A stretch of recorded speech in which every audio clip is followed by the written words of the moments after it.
for beating the UE Red Warriors 77-62. We have Coach Nash Rosella, Ray Allen Torres, and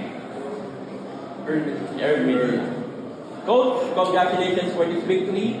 After UE scored 23 points in the third quarter, you made your own run and you were able to bounce back and finish with the victory. So what can you say about the boys' response after that third quarter? I can only remember the third quarter. I had a migraine when we allowed them to score 33 points. It just shows how explosive UE could be. Something that we kept on emphasizing sa mga players namin. Against them, we just have to play consistently, especially in sa defense. I think we didn't do our part in the third quarter. That's why we scored 33. We need to do a better job.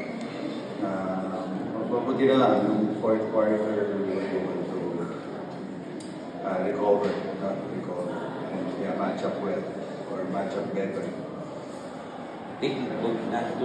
To earn, you have 15.6 rebounds, 2 assists. So, yun nga, hindi maganda yung third quarter, pero at least nakabawi kayo sa final quarter. So, anong kailangan gawin para maging madala yung Adam Zone style of play nyo na depensa? Yun ang kailangan. Yun sa fourth quarter, para huwag maulit itong nangyari na ito. Yung kagaya nga po sabi ni Coach Nash na dapat mas maging consistent kami kasi yung basketball runs yun. So, throughout the game, dapat consistent po talaga. Defense and offense.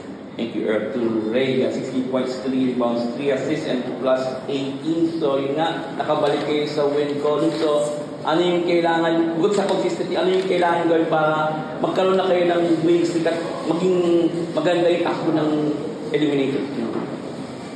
Siguro yung pinakakailangan namin sa playing together.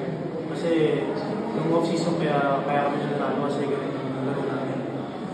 Medyo absent yun ng first 4 or 5 games namin.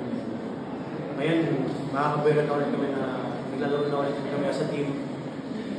Hindi na namin iisip yung sarili namin. Pero rin kailangan namin manalo.